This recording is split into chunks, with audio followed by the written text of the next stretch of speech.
this. I was recording, what you missed and I was recording was showing each other our homes, which was amazing.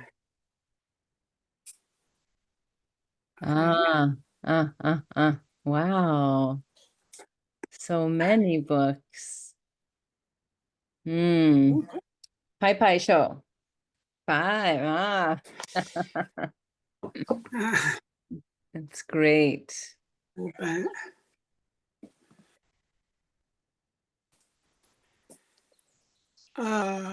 劫匪叫我看，劫匪 Oh, Jeffy. Yeah, where's Jeffy? Let's see. I will.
Oh, good idea.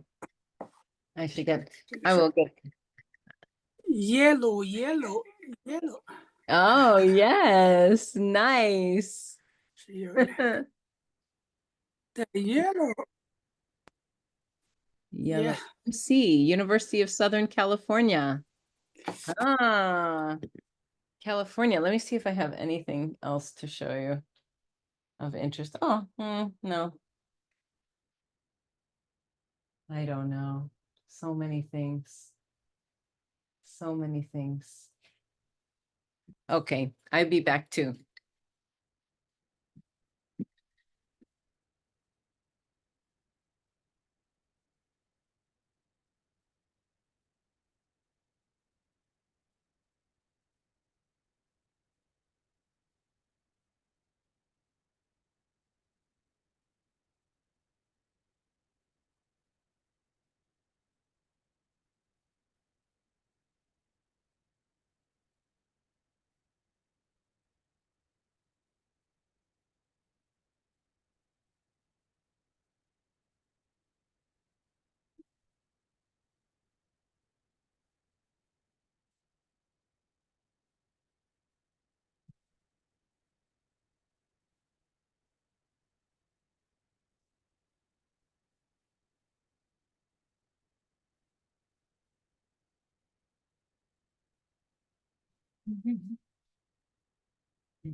Yay. Oh. Okay. This is weird. There's a second one coming on. And I don't know. Okay, I know it's being recorded. So I'll just talk about how strange it feels to, not strange, but like it was cool. Let's see. Here's my questions. I don't know.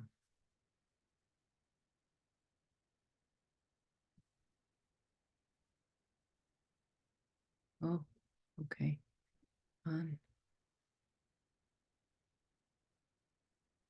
Mm. Stop. This, this, this, this, this.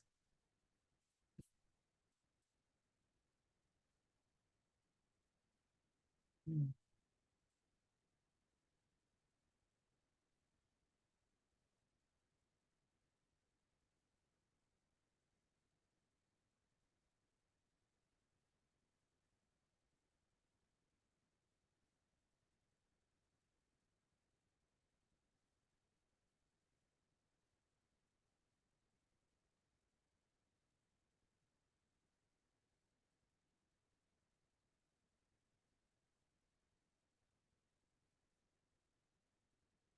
Mm.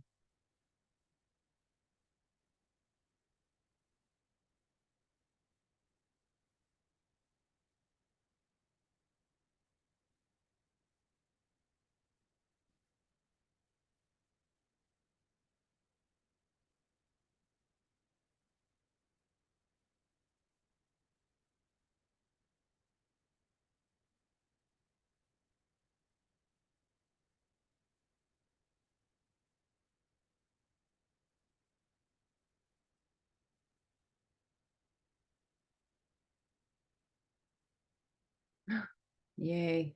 Oh my gosh.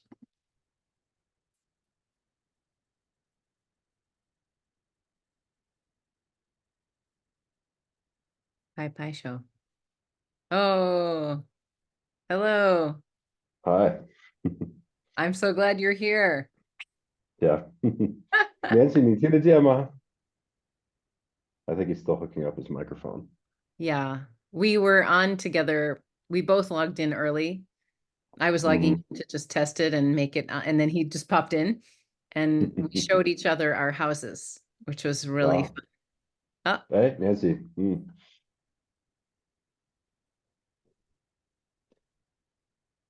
oh my gosh. Nancy, 你的麦克风开了吧？你的麦克风好像没开。I think he's muted. Mm-hmm. I could hear him before. There was part when it was muted and part.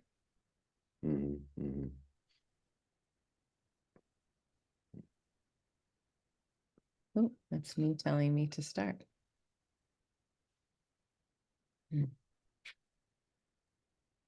Have you been to Nanshi's home? I have not. No. We actually traveled to, I met him, we traveled to the States together in, was that 2016, I guess? Yeah. Uh-huh. To screen the Iron Moon film and do some shooting for his documentary. Ah, Yeah. Hey, Nancy, 你听得见吗?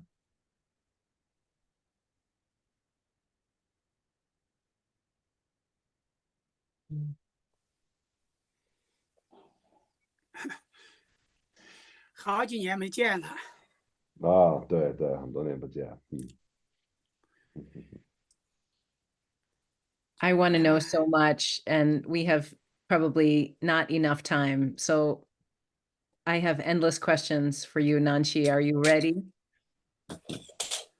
他说他想知道的太多，但是那个时间很有限，他有一堆问题想问你。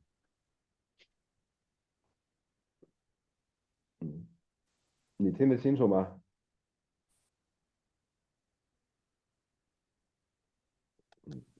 没问题，很欢迎。Says yeah, great, bring him on. Do you know that I'll just speak like as if I'm speaking directly to him. And I of course want to know more about you too, Jeff, but we'll make much of time. Do you know that we were born in the same year, 1970, but I think do you know that we were born in the same year, 1970? 他说你知道吗？我们是同一年生的，都是1970年的。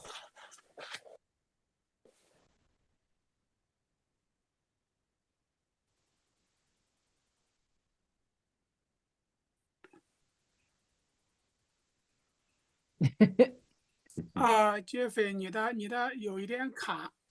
我是1970年的，是1970年生在中国西北一个非常贫穷的小山村。对，他也是1970年的。哦，嗯看着他很年轻啊。嗯 He said, "Yeah, I was born in 1970 in a very poor northwestern town, and yeah, and then he realized that you're also born in 1970. He says, "Wow, you look young." I'm learning so much about him, and I'm at first I thought we had only our birth year in common, but in reading his poems, I feel connected to him as a poet and as a spirit for healing in the world.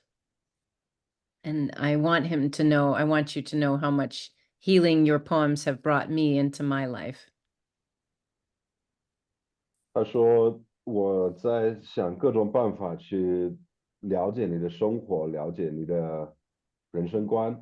然后我原来以为我们俩共同的点只有我们这个出生的同一年的，但是后来通过你的诗歌，就是我发现其实有很多很多共同点，然后也是通过你的诗歌是得到了一种疗愈的效果，所以也是要非常感谢你带来这种疗愈的一个能量给我们。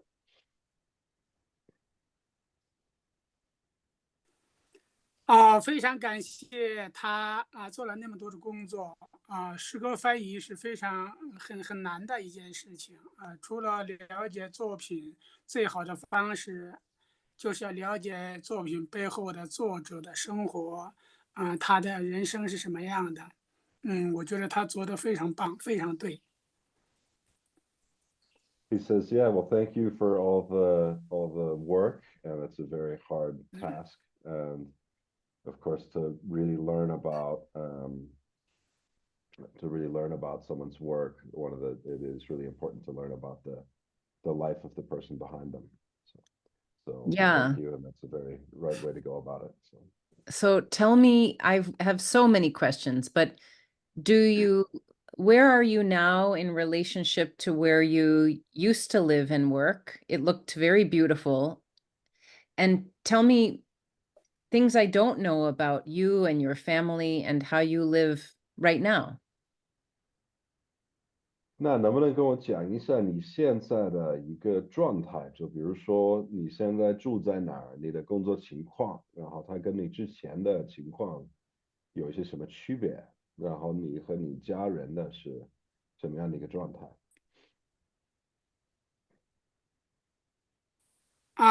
好的好的。我现在是住在中国陕西的西北，就是中国西北的一个小山村老家。我现在回到老家，因为身体不太好，我又肺上有问题，血糖上也有问题，身体是有一些疾病。我现在是没有工作，是一个失业者。我现在是靠写作的稿费来生活。我家里有3个人，我爱人在家里种地，我儿子在城市里打工。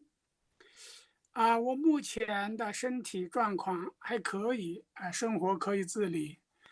每天嗯、做一些写作去获得一些稿费来维持我的生活是这样的。So he says, I live in Shanxi, in my old town where I grew up. I've moved back there recently. My health, I've got all kinds of health issues that I've been dealing with, including some blood sugar and some other general issues with my health. Don't work, live off of writing fees, but I am able to write these days. There are 3 of us in the family. My wife farms in the fields. My son works in the city. my health is currently kind of okay. I can manage, so that allows me to write, and I do manage to make some fees for that. Mm, mm, mm. How close or far away are you from a doctor or hospital to be able to get the treatment you need? 你现在离就是比如说你要去找医院啊这些去做这些常规的治疗，是是不是要走很远，还是就你家附近就有？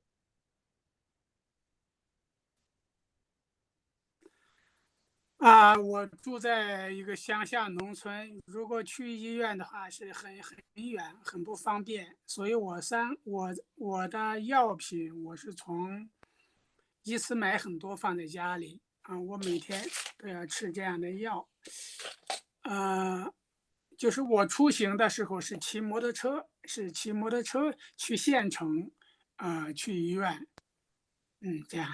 嗯。So I live in deep in the sticks in a very kind of rural area, and all the hospitals and doctors are really far away. So what I have to do is every time I go into town, I stock up on medicine like this stuff here, and Mm. I usually ride a motorcycle down to the county seat to go see my doctor. Mm, But, mm. yeah, it's quite far. And how far as a parent, I'm curious, it seems like you were separate from your son for a number of years, and he lives in a city. I assume he does city work. How does he feel about his son moving to the city, and about the work that his son is doing? 你的儿子是在城里打工是吧？他是在哪个地方工作？然后就是长期离你那么远，就是你有什么看法？我的孩子是在西安，在西安打工，是给别人做房屋的销售。他也是临时的，他前年大学毕业，工作也特别不稳定。中国大学生特别多，工作很不好找。我和他好长时间才能见一次，好长时间才能见一次。他的工资也不高，他自己维持自己的生活。我现在也不需要他的帮助，是这样的。当然，我也不需要经常的去医院做检查。如果没有严重的问题出现，是不会去医院的。啊。So my son lives in Xi'an, that's the provincial capital of Shanxi. He works for a real estate agency selling homes, but it's very temporary, unstable work. He graduated the year before last, and it's very hard to find work. China just has so many college graduates every year, and it's just very tough for new graduates to find work. And I rarely get to see him. He doesn't make much money, but he seems to be able to provide for himself. And at the moment, I don't need his help. I can support myself as well. Yeah. How old is he? 他今年多大？他25岁，25岁，连女朋友都没有。He's 25 and he doesn't even have a girlfriend. I have two children. My son is 17 and my daughter is going to be 15, and they do not have boyfriend or girlfriend. 他有两个孩子，一个儿子17岁，还有一个女儿15岁。他们俩也都没有伴儿。很好。我非常高兴的是，在美国可以生2个孩子，在我们那个年代只能生一个孩子。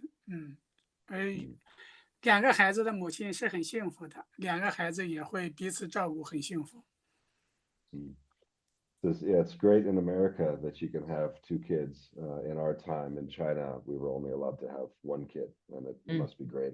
Mm. Parents who have two kids, it seems to be much better, and that everyone can take care of each other better.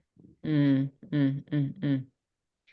Yes. I want to know if he is able to, are you able to have anyone translate any of what we have written about you or your poems in English? Has anyone been able to kind of translate the poems back to you or translate the text we have written about you?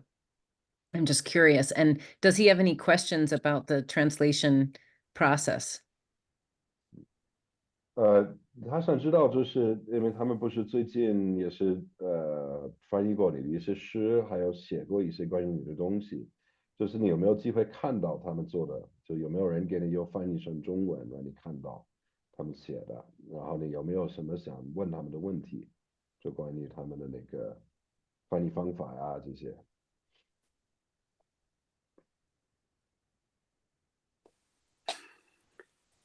我看到了正好是他的一个学生，是中国人，他把翻译的作品大概有30多首，包括中文和英文都发给我看了。但是我不懂英文，我有朋友懂英文，我让他们看了，他们说非常棒，非常棒。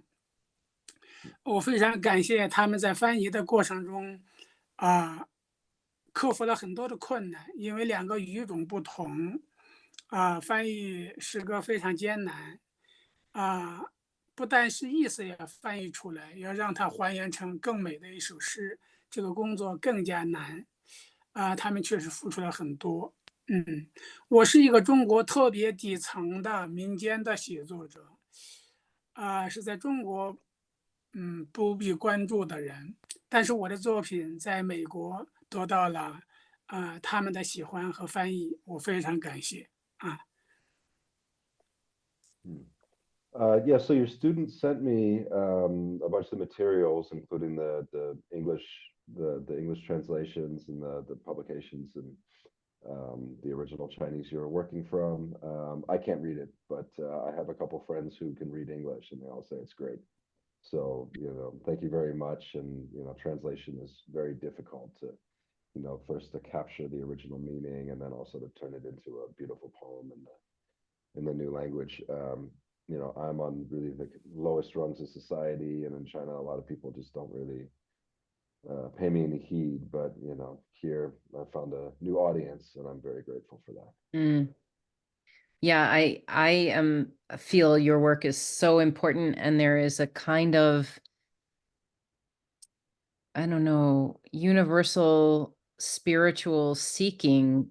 Your poems are so connected to the environment, and you learn so much from the landscape. And right now, we have so much worries about climate change and how much we could lose from the land. So I feel like your poems are really getting a lot of attention in the United States because of the profound beauty and witnessing. I don't know if that's too long. No, that's good. I'm doing notes, so I can work on. Yeah.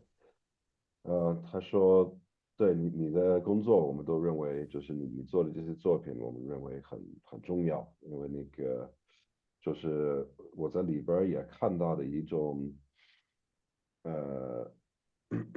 有一种是普遍的一种精神在里边的，就是一种精神的寻找的一种感觉在里边，然后。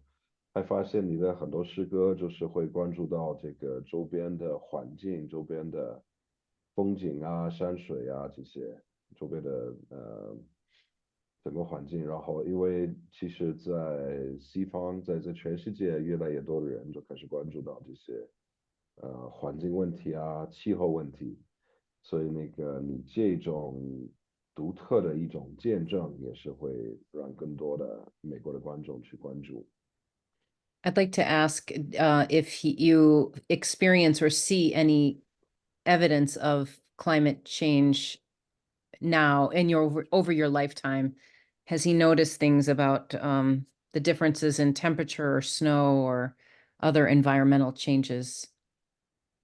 嗯，可能是你自己有没有发现到，就是觉得有一些气候在变化的一些怎么说一些征兆啊？就比如说你在你住的地方的这个天气的变化，或者环境的一些变化。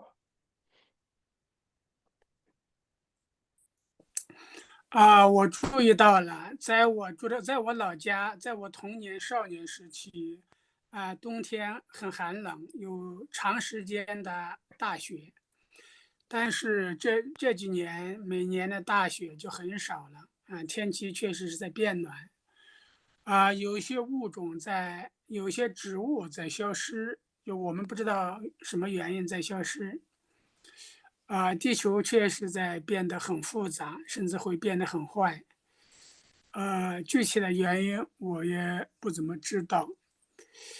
我做过16年的矿山，爆破，我到了中国很多很多的，那些很边远的地方。我确实是感到中国是一个非常庞大的、自然环境非常复杂的一个地方。有不同的人，他们的生活特别不一样。这是我作品里特别愿意关注到的，因为这是我经历的生活，看见的人群，所以我在作品当中去尽可能的写到他们。嗯。嗯，Yes, I definitely noticed. In my hometown, when I was young, I mean, we had these long, very cold winters with, the snow would just stick around for the whole winter for a really long time. And now we don't just have permanent snow all the time. The snowy part of winter doesn't last quite as long, and we've noticed a lot of plant species seem to be disappearing around us. We're not quite sure why. Mm. So everything is getting really complicated, and the overall environment seems to be getting bad, and we don't really understand what's going on.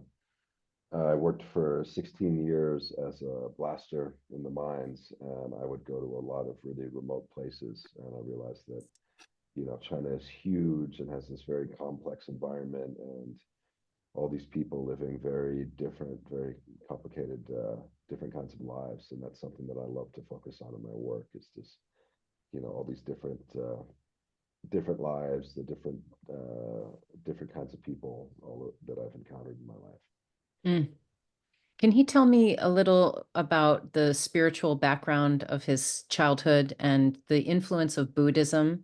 I've been learning so much. One of the words that struck me as so unusual, I had to study, was a word called sarira, which is the pieces of gallbladder or teeth after they burn the Buddhist teachers. I mean, this is that they're like treated as pearls, human pearls, and it's you want them to wear them. I just had never occurred to me. So I'm curious about Buddhism and his life, and if he's still practicing Buddhist. 嗯。他想知道一下，就是你的信仰的问题，就是他感觉到你的诗歌就经常提及一些佛教的概念，你是不是有一个佛教的背景，或者你是念过什么什么宗教？然后他也是好像是在翻译过程中也碰到一个他之前不知道的一个词叫舍利子，对吧？就是应该是从一个和尚或这个圣人的骨灰就留下来的呃一些宝贵的一些物质，然后是不是好像是提到的想把它穿起来还是什么的一个概念？他觉得这个很有意思的。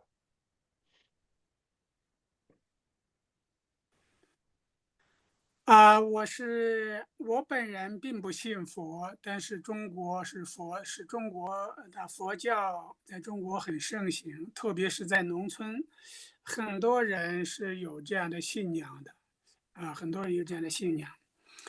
我到过中国很多的寺庙里，特别我知道藏传佛教、印度佛教在中国的西部很盛行，这些佛教也给当地人们的行为呃做了很好的指引，就是他们很多的生活，他们做很多的事情是按照佛教的教理来做的，这保证了他们的善良和正直。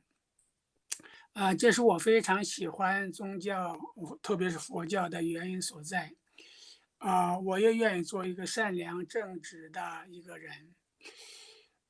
但是我本人并不具体的去信佛教，但是我的诗歌里确实是写到了佛教的一些东西，比如说舍利子，它是释迦摩尼的一个指头的骨头，保留在中国的一个寺庙里，成为人们的信仰。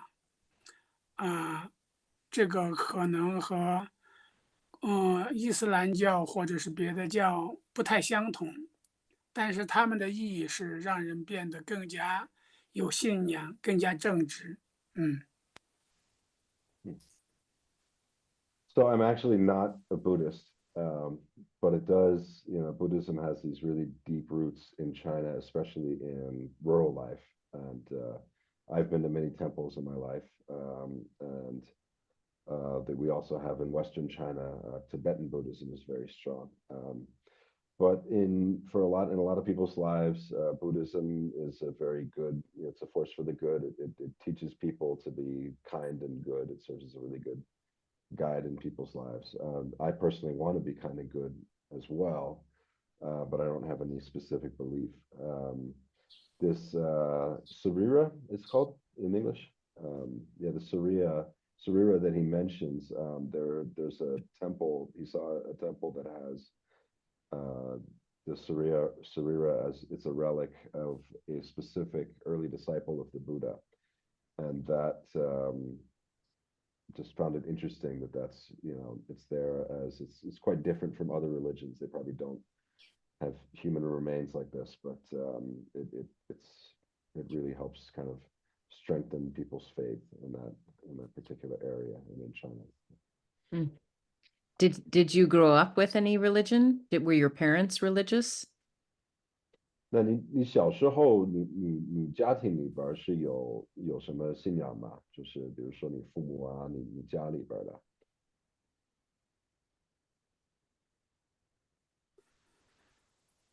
我小的时候家里也没有具体的信仰，但是在我们村子的周围有寺庙，有很小的寺庙，我们每个月会去烧香，会去拜佛，呃，让他们保佑我们的生活，就是我们内心很虔诚，对他们很虔诚，这样的影响一直影响到我现在。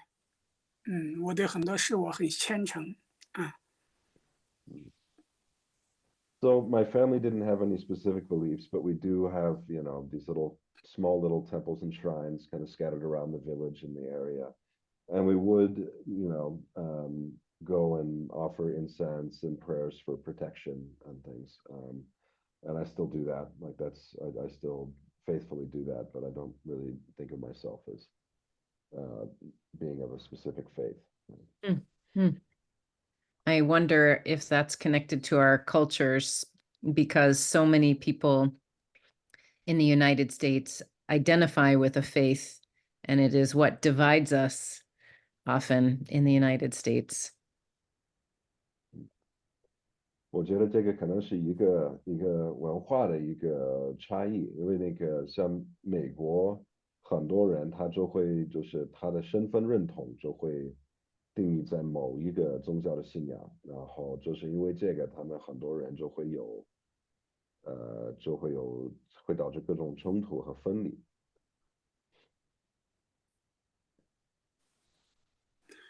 我16年去过美国，在美国到了很多地方，我看到美国是一个非常有信仰的国家。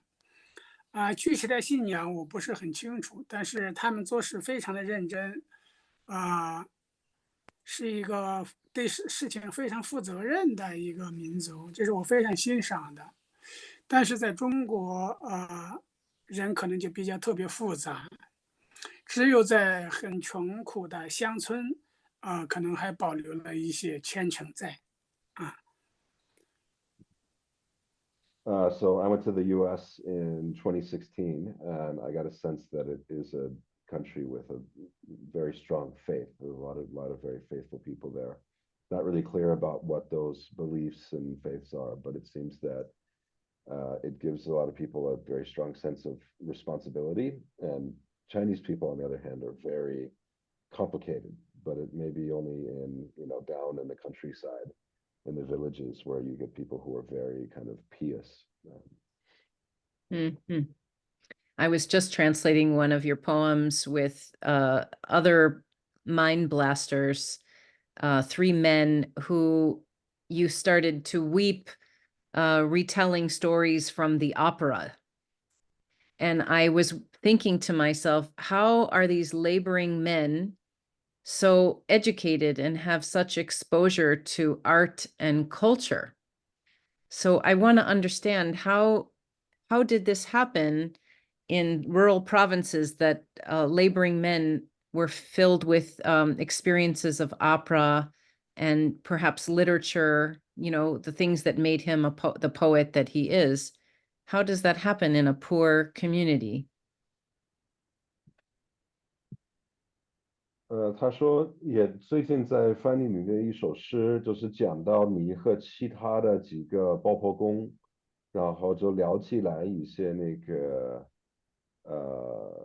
应该是戏剧，聊起来戏剧就都哭起来了。然后他就觉得很好奇，就是都是中国就是很贫穷的农村的打工人，他们怎么会接触到这么多的艺术文艺的东西？然后就是这个就是怎么得到的这么丰厚的一个熏陶？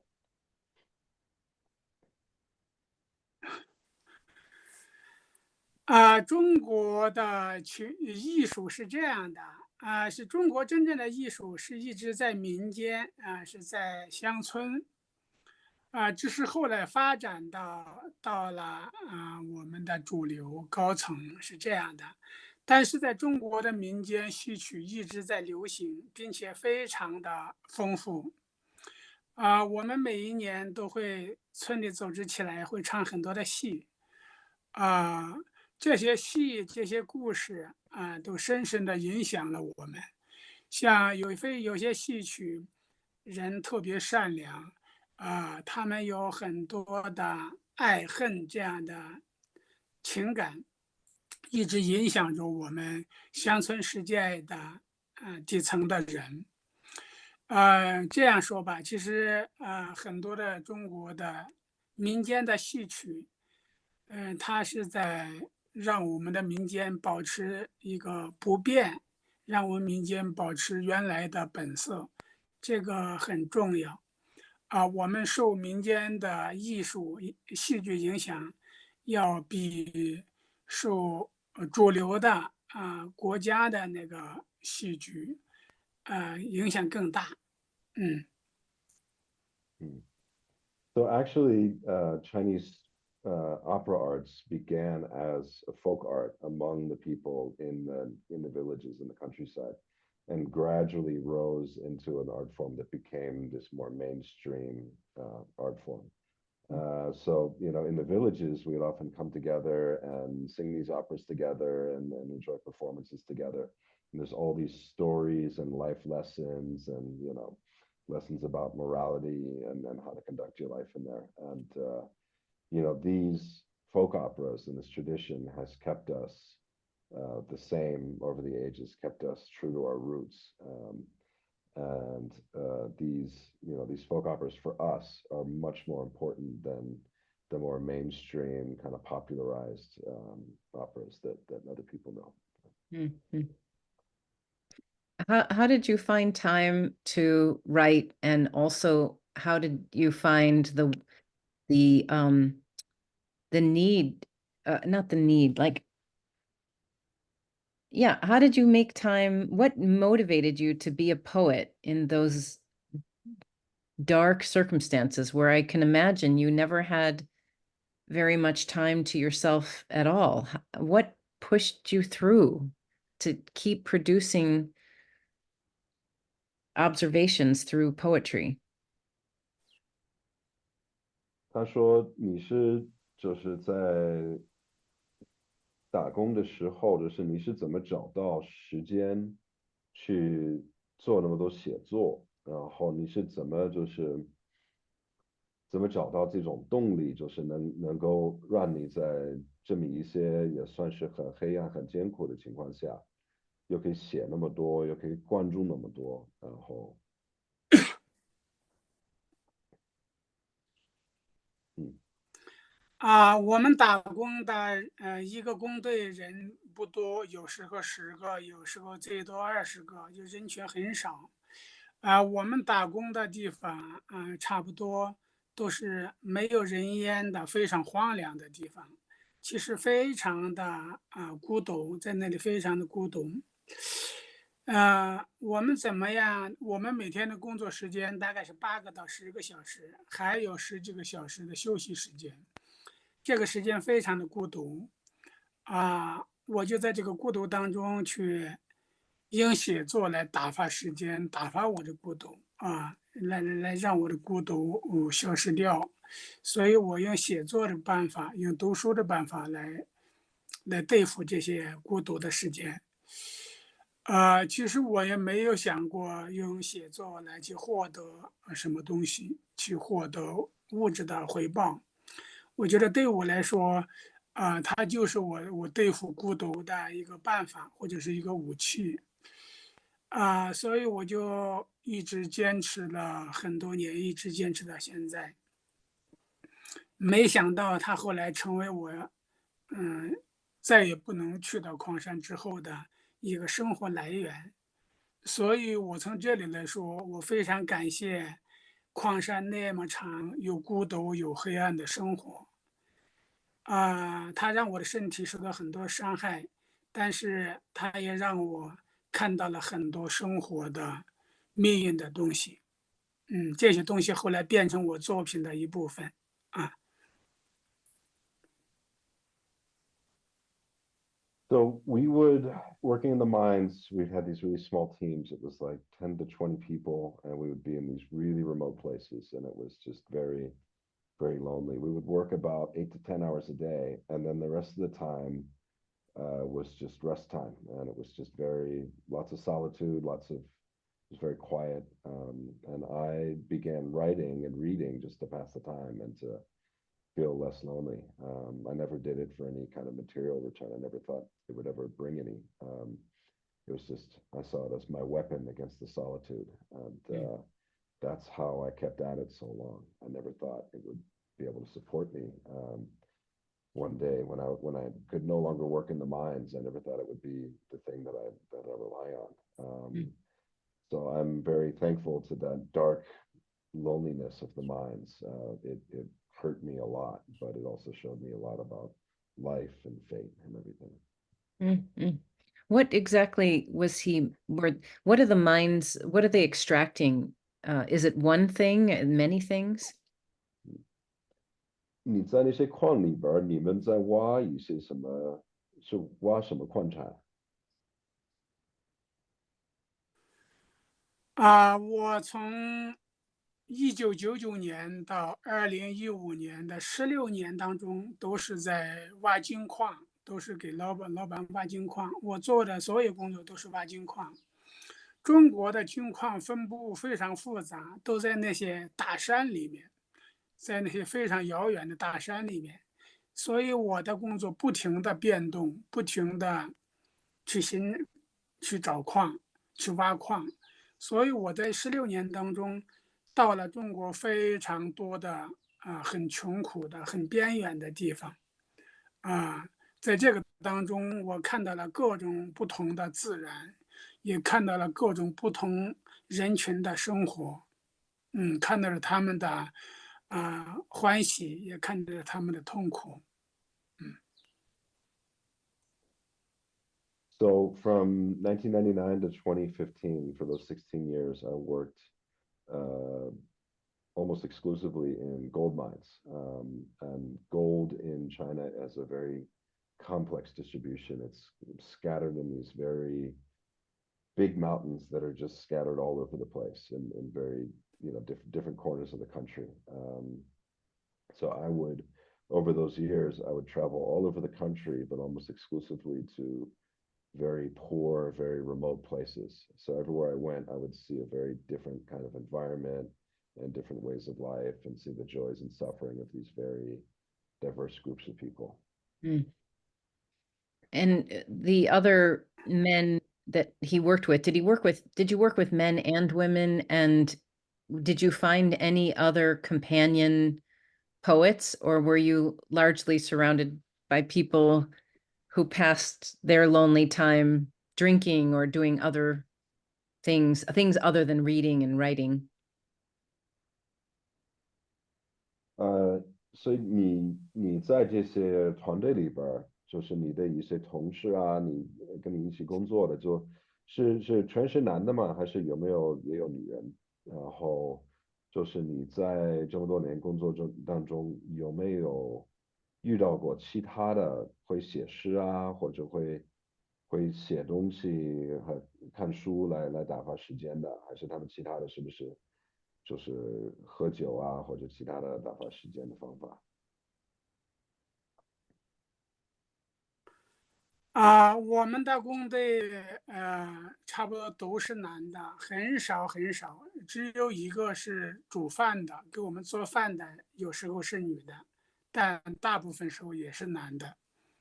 啊、在我们的工人当中，大家和我一样的特别无聊，也特别痛苦。他们的打发痛苦的办法就是喝酒，但是很少有写诗歌的、读书的，几乎没有这样的人。所以我在他们当中就变得很另类，但是我不会张扬。我在写作的时候是不会让他们知道，当他们上班的时候，我才开始写作。当然，中国的这样一群年轻人也特别的复杂，啊，他们也会有很多的艺术，有的会唱戏，有的会乐器，啊，他们用唱戏和用乐器来打发那些特别无聊的时间。所以这些工友，后来我离开了他们，我一直还在记着他们，他们一直在我记忆当中，所以我在后来很多的作品当中写过他们。啊。So it's basically all men. Sometimes our team would have a woman who was there to cook for us, but yeah, all the mine workers were men. Yeah. Everyone was really bored and just hated it. Most of them just drank to pass the time. I almost never saw anyone else who would do, writing and reading to pass the time. So I was that made me quite different from the others. And I actually, that wasn't really something I was proud of. And I actually kind of hid it from a lot of my coworkers at the time. But I mean, young folks at the time, they were very complex people, and some of them did sing or could play a musical instrument, and they'd use those to pass the time, and that left a really deep impression on me. And I've written about some of these people I met along the way too. Mhm. Yeah, I love meeting them through your poems. 我能够通过你的诗歌去认识他们，也是非常幸福的事情。You said 我能够that no one reads his stuff, or people aren't paying attention much to him in China, but he does have these books in Chinese. So I wonder, who are his readers? Like how well known is any poet in China, but Nanchi in particular? And does he ever worry, do you ever worry about getting in trouble with the government? Some of the things you're saying, I wonder if China supports you as a nation, or is there any worry that he has about his poems in the world? 刚才您说，就之前您说是在中国就是没有人关注你的诗歌，没有人看你的诗歌，但是你确实是有过一些出版，出了一些书，所以应该还是有一些人在阅读，就你的这些读者是一个什么样的人，然后还有就是在中国的诗人，就是他的状态怎么样，就是会不会在中国有诗人就是有一点名气，或者是得到一些这样的关注，然后还有就是你写这么多，也是写到一些，就是会不会碰到政府的问题啊，或者他们整体上他们是什么一个态度，他们支持不支持你？啊，我的作品，这几年一直得到了出版，也是得到了一些人的阅读。这几年我得到了中国从民间的官方的一些关注，一些关注。我的阅读的我的作品的阅读人群大部分是中国的知识分子、大学生是这样一些群体。是这样一些群体来阅读我的作品。呃，其实我平时和很多的诗人、写作者有过交流，啊、我们会探讨很多的问题。我发现我的写作和写作理念和很多人是不一样的，和中国人是很多人不一样的。我很愿意把生活当中那些痛苦的，啊、那些东西写出来，但这些东西写出来的时候，也面临着一个问题，呃，发表和出版的时候要审查，所以会做一些牺牲，有些东西是不能出版的，就拿掉了，就像没写一样。中国其实，出版审查很严格，非常严格。嗯。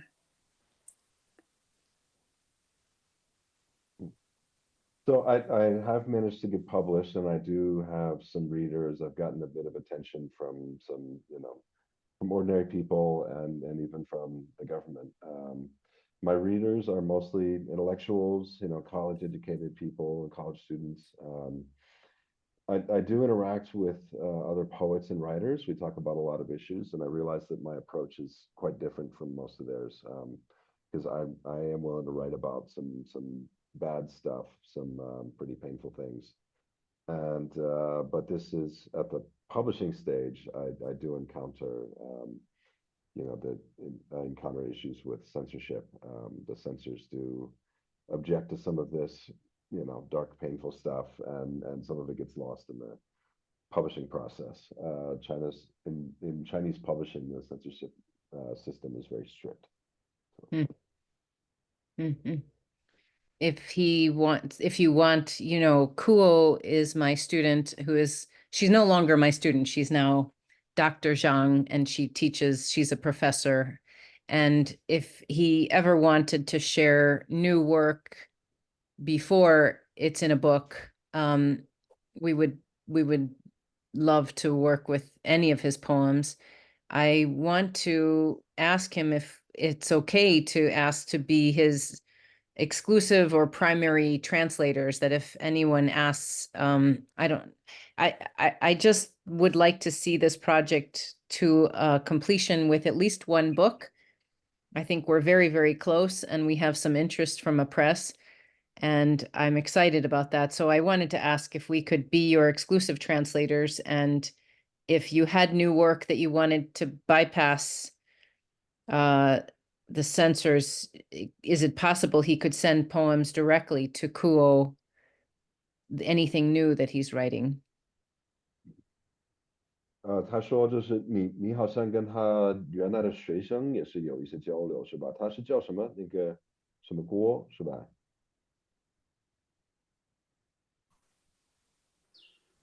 对对对，我和他的学生有交流，我不知道他他的中文叫什么？叫什么。啊，他今天本来是要参加的，但是他现在好像有病，嗓子特别疼，他说今天不对对对，能参加。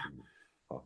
然后他说，如果就是你如果有一些没有发表啊，也是没有经过审查的诗歌，想跟我们分享，也是我们很愿意看。就是其实我们在这边出版是可以不经过中国的这个审查制度，所以你有一些也是可以分享给他。其实他原来的学生已经也是一个博士了，就不算学生嘛，但是他们正在合作做这个事儿。然后所以这个是你可以就是不经过中国出版业的那个审查，就可以直接在美国出。然后他就是有一个想问你，就是跟你商量一个问题，就是就是他们现在正在筹备着，就是希望可以拿你的诗歌的英文翻译，就是可能是出一本或者甚至是一系列的书，然后是能不能就是至少是在这个项目期间，就是能不能有就是排他性，就是如果有其他的人想把你的诗歌翻译成英文的，能不能先就是还是就跟他们有一个独有的合作嘛？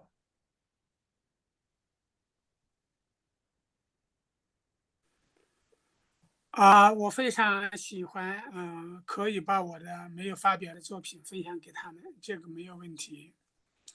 呃，其实我非常渴望我的诗歌能被他们翻译，在国外，也有一些翻译，但是他们是零星的翻译，可能翻译3首、2首这样的，他们没有系统的准备翻译一本书这样的计划。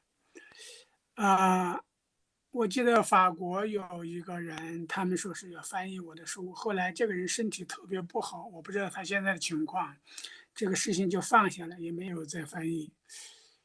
我当然特别渴望他们的翻译，因为我希望在美国，有人看到中国有这样一个诗人写出了这样的作品，他的作品里包含了中国人这样的情感，这样人的思想，这是我非常渴望的。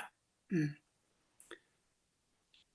我愿意，但是我也更愿意支持他们的翻译。目前还没有别的人找我做系统的翻译啊。嗯。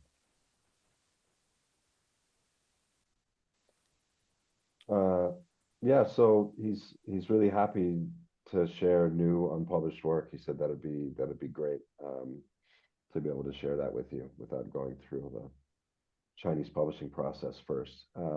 He has some of his poems have been translated and published in English, but it's always been very scattered. Just a couple poems. Someone would translate a couple poems and publish them, but no one's ever taken the systematic approach like what you guys are doing.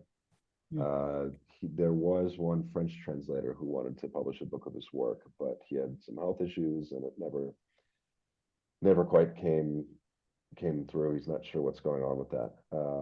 So he's really looking forward to your publication. And it'll be a way to convey, a lot of Chinese emotions and viewpoints in English, and he's definitely willing to support that. At the moment, there's no one else who's trying to do that for him. So. Oh, good. I hope you'll see increases in sales of your books in Chinese to Chinese readers in the US. Maybe that will happen. I don't know if would you even know if you have increased sales on Amazon of your Chinese books? I didn't even know you could buy a book of his poems in the US. So I'm curious what will happen because we've published over 30 of his poems now to English in very high level literary journals that I wish my own poems were in. I have a lot of poems published and I have a book of poems published, but I've had more success as a poet with Nanshi's poems than with my own, which makes me very proud to be his translator in US literary world. It's thrilling. 对，希望也是，就是这些，就是英文的出版的，你的诗歌在美国的英文出版，也是可以，就是促使你的中文版的书在亚马逊啊，在这些可能是国际上的华人，也是可以卖的更多。不知道如果是在亚马逊卖的好的话，你会不会知道，就是会不会有收益啊，或者会不知道会不会看得到。目前的情况是，那个在美国已经翻译了30多首你的诗，而且很多是进入到了美国特别高级的一些诗歌的刊物。甚至是因为我自己也写诗，我自己的诗歌都进不了这些刊物，但是你的诗都能进去，所以我能够做你的翻译，就是也是一个很骄傲的一个事情。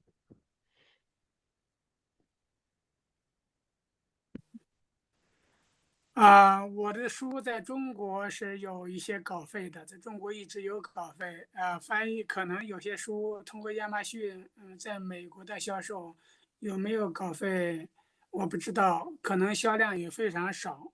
没有稿费也无所谓，没，只要它能让更多的美国人读到，我觉得我就很高兴了。啊，我觉得稿费在国外的翻译非常的辛苦，出版也非常的辛苦，是一件很困难的事情。我有没有稿费，有没有国外的稿费，我觉得对我不太重要。嗯，只要能有翻译有出版，我觉得就非常快乐。I mean, so I do. He says I do get some payments for my publications. Amazon, I really have no idea. It's probably if it contributes much, it's probably just a trickle. I don't really think that much of it's selling much out there. I just hope that more people are able to read it. So, and I know that translation is very tough, publishing is very tough. So it's definitely not about the commissions or royalties or anything for me. It's I just really hope to see it get out there. Well, we definitely want you to receive commission, and we've been trying. We had such luck with that first poem. I had never gotten paid so much for a publication, and Rattle magazine paid something like $200 for one poem, which is unreal. So now it made me think I should be pursuing things that could help you earn more money. So I'm trying to do that. But the money is so small. You know that Kuo has $70 now. That's for you. And she said you turned it down. But I have no idea in the Chinese economy if $70 is nothing or if it could be helpful to buying medicine. Could he explain that? Because we want to put money to him, and so far it's just been little dribs and drabs. So we want to know if we just hold onto it, or could he use these when we get paid $10 a poem or $20 a poem? 这个很好，但是我们还是希望你可以就是多拿到一些那个稿费啊，多拿到一些钱。其实我们第一首诗很意外，就是根本没想到他们给的稿费$200，现在美元应该是1美元应该是7块人民币吧，那就200就是叫什么1400，对吧？但是他从来没有他自己出版的那么多诗歌，从来没有看过那么高的一个稿费，那个刊物还是给的多，一般都是几块钱几块钱的那个样子啊。他的学生好像之前说，因为是拿到了大概70美元，是想发给你，然后好像你拒绝了，是吧？他不知道，就是这些钱确实不多，但是不知道在你现在的情况，就是应该也是会有一些帮助吧。他们还是希望就是要看看以后可以探讨，就是他们还是想把这些拿到的一些稿费给你，然后可能是要么是拿到再小一点的，就是还是转给你，或者是等一会儿多起来了，比如说过了一段时间再发给你，就是这个看一下吧。他们还是希望可以给你。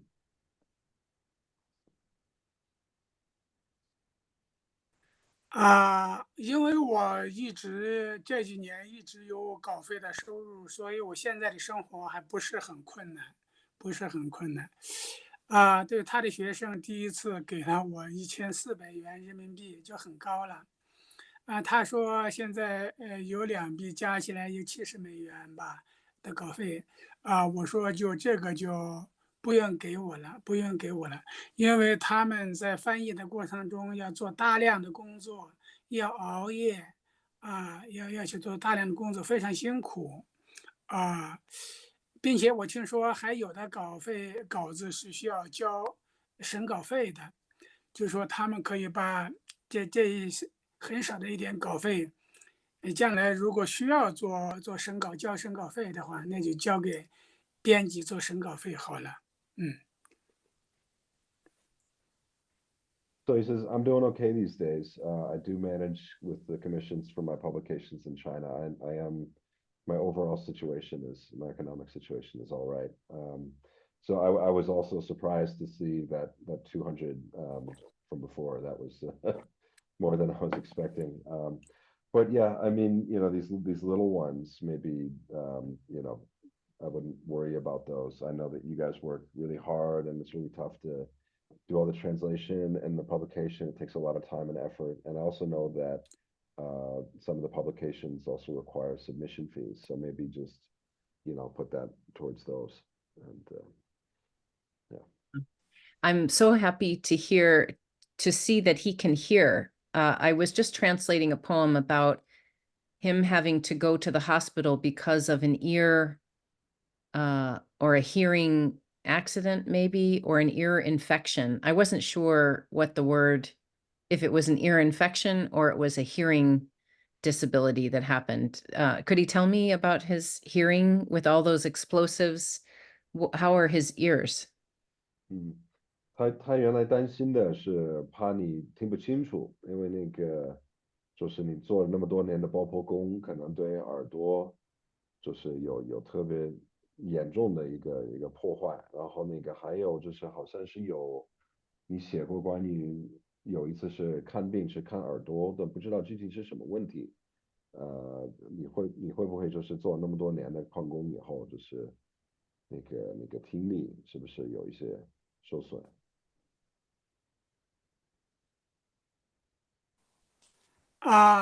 我的右耳就是完全听不见，现在是完全听不见。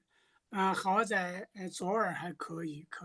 如果我们在像我们这样的对话，不是噪音很多的话，可以听得清，可以听得清。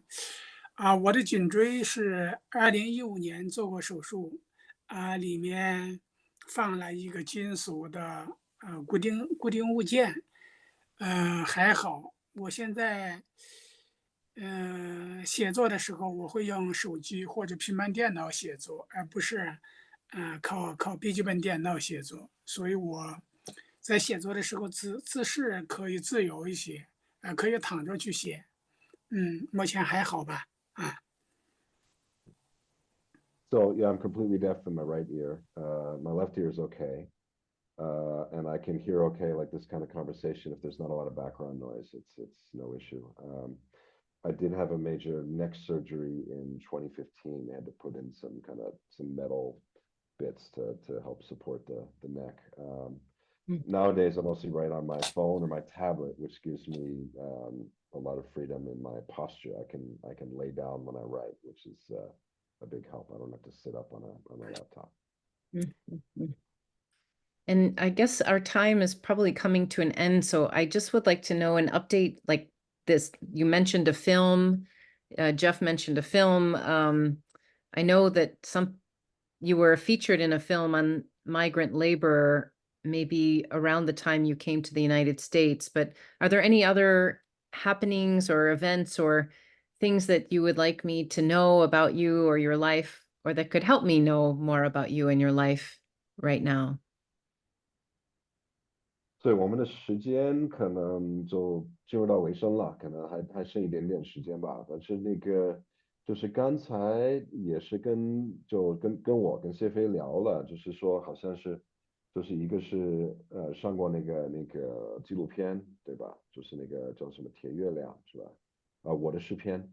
然后还有就是我们16年去美国的那个纪录片。就是还有没有什么其他的类似的，就是你参与过的一些比较有意思的项目啊，或者你的一些你觉得也有一些就是让他更了解你，就是有一些对于你的人生对你的那个的一些就影响比较大的一些事情，可以跟他分享一下。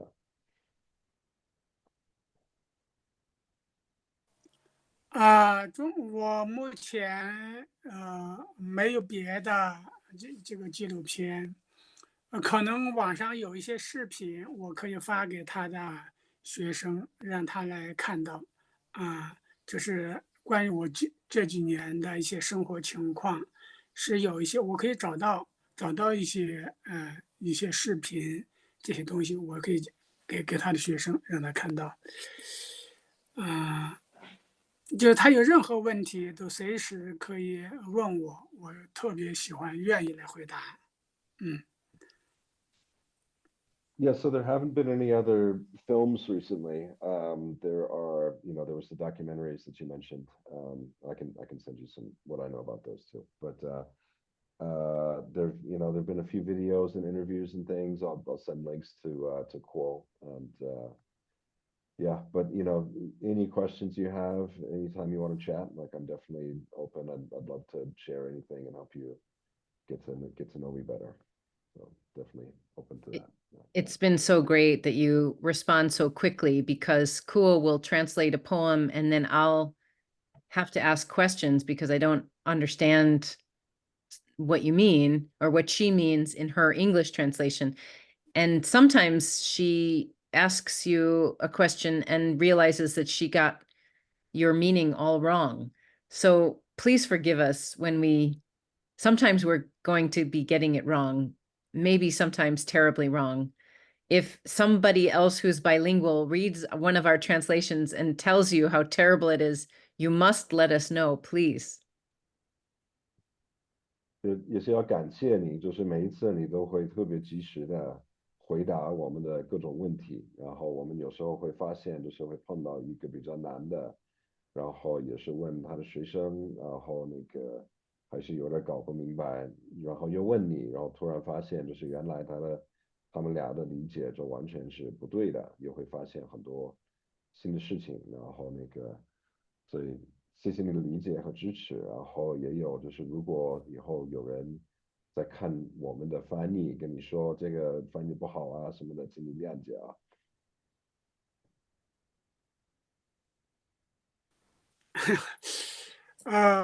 我相信他们会翻得很好，因为当中有一个是中国人，可能很多的关于中国的我诗歌里面的中国的一些东西，他会做一些解答，这样可能就更加圆满。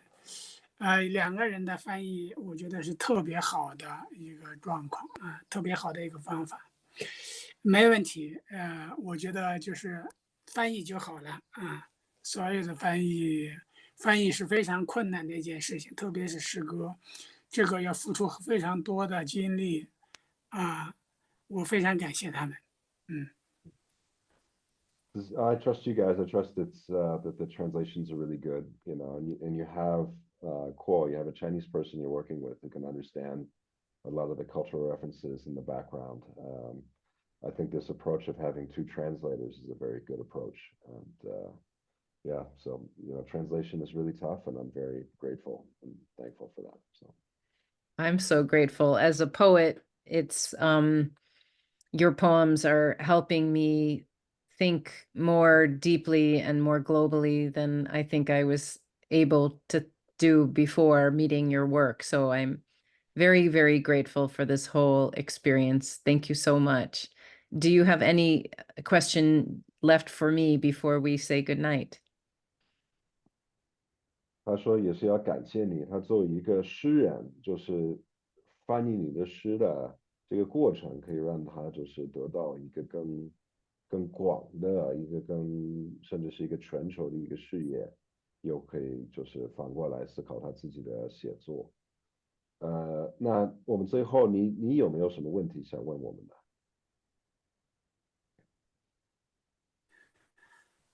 啊，我就是想问，在美国要出版一本翻译的中国诗人的作品，是不是很难？比如说，在中国要找出版社是非常困难的一件事情，在美国是不是也是这样？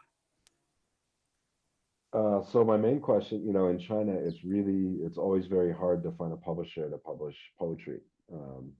And so you're taking this set of Chinese poems around. Is it hard to find a publisher in America for this Chinese poet?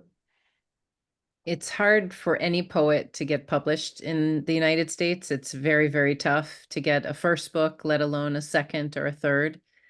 So my strategy has been to place your poems in high visibility, highly respected journals and start to accrue trust that this work is widely accepted and respected. And I think that's going to make it easier to get a book, but it will not be easy. And we want to be smart about where we publish the book and try to get the best book publication that we can. So I'm using all of my knowledge of how I work as a poet and where I would want to be. And I'm trying to do that with your poems, you know. 他说，在美国，不仅是中国的诗人，任何诗人都很难得到出版，所以基本上也是一个很难的事情所以但是他们现在有一个策略，就是要尽量先把个别的诗歌出版在各种各样的比较高级的一些刊物，然后希望是可以慢慢建立一种应该算是一种认识度，还有信任，大家是可以了解到你是一个这么一个诗人，有这个质量摆在这儿，然后这样的话，他希望通过更多的这样的登刊以后，可能有更多的机会去找一个好的出版商出你的书，但是还是会特别难。他们也是希望，不是说只是想出书，也是想出好的书，跟一个好的出版社出这本书，所以他们还是会想各种办法。因为他之前作为诗人，他自己作为诗人也是，也是要想很多，所以他把所有的他自己作为诗人的经历拿来，看看，做一个好的出版。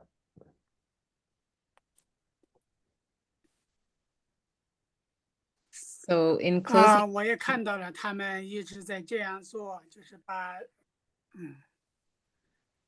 是把作品不断的去发表，上刊物，然后产生一点影响，可能会不会找到一个出版社？我看到了他们在这样做，我觉得这样可能是对的，是最好的方法。Says, yeah, I see you guys going out there and getting published in all these journals and stuff. I think this is a great approach, and yeah, I see the work you're putting in to do that.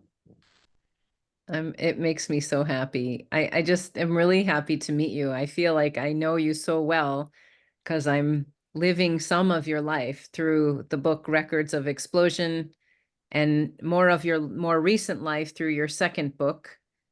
I want to understand, you showed me 5 books. How many books of poems do you have? 这个让我很开心，也是能够终于可以认识到你，可以见到你，跟你聊天，因为通过你的诗，我觉得我了解了很多，但是也是很高兴能够这样直接聊。然后之前看过，好像是2本书，一个是叫什么《爆炸的记录》，还是叫什么？你第一本？炸裂志，伽利略，对对对，对，然有一本叫后还有炸裂志。对，好像你发的那些链接，好像是已经出了5本书，是吧？对对对对，嗯，是哪已几本？经出了6本，4本六本。散文集，2本诗集。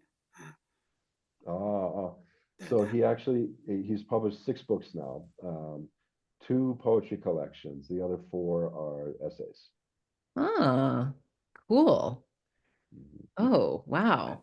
I don't know anything about his essays, but I want to know about those too. 嗯，嗯对，他现在对那个散文集也是很感兴趣，他会找一下。Very nice. Well, my goal is to try to find resources and time someday to visit him in Shanxi and see those green doors in person that he showed me earlier. 他有一个愿望，能找出时间和条件到陕西来找你，来拜访你。然后你刚刚给他看到了他的家，看到这些绿色的门，他想那个亲自去看。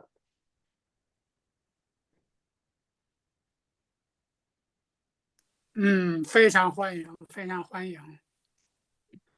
Welcome, you're very welcome to come and do that. And anytime, if he ever comes back to the United States, he must let me host him. 然后你什么时候有机会再来到美国，肯定是要到我家做客啊。Yeah. We're waiting on one grant that maybe will allow me to pay him to visit, but through Zoom, with an audience here in the fall. I'm waiting every day to hear if I won this money to do that. 他现在正在申请一个基金，就是也只是也不能说是访问，就是那个是通过也是通过这样的一个网络平台，可能会做一次交流。这个他一直在等的这个他申请这个基金的，等到他们的一个答复，但是很期待能够有更多这样的交流。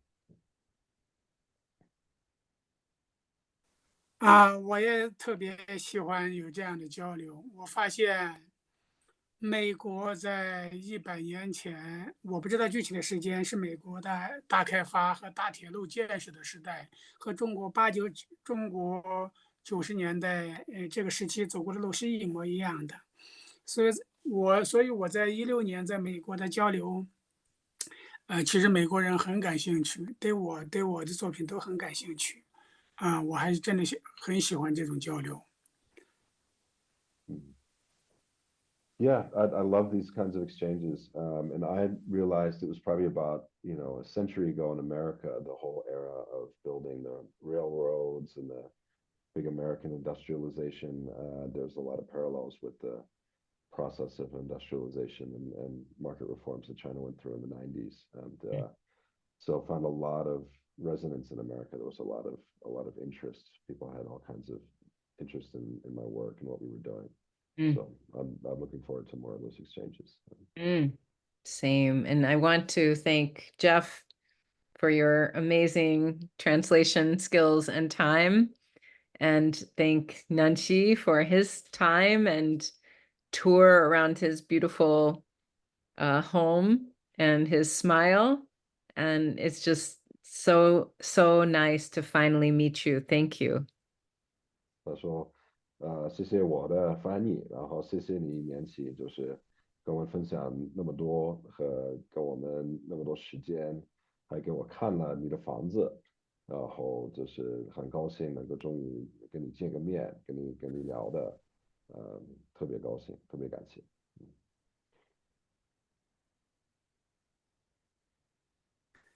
也特别感谢他，让我对他和对他包括他的家庭，通过视频我看到了一些，也有一些了解。我也特别感谢他这样一个非常真诚的人。那也特别感谢你的翻译，我觉得中国任何一个人的翻译是没办法和你比较的。谢谢。So he says, yeah, he's very happy as well to finally get to meet you and get to know you a little better and to see your house. And yeah, so thanks a lot. 非常好。好极了，好极了，拍拍手，拍拍手。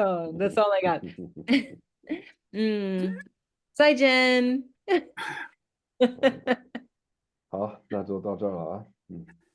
All right. Great talking to everybody. 好，谢谢。谢谢谢谢你，杰飞。为什么？These are all I've got. 那就会这么几句。好了，那就可以挂了啊。拜拜。拜，再见。好。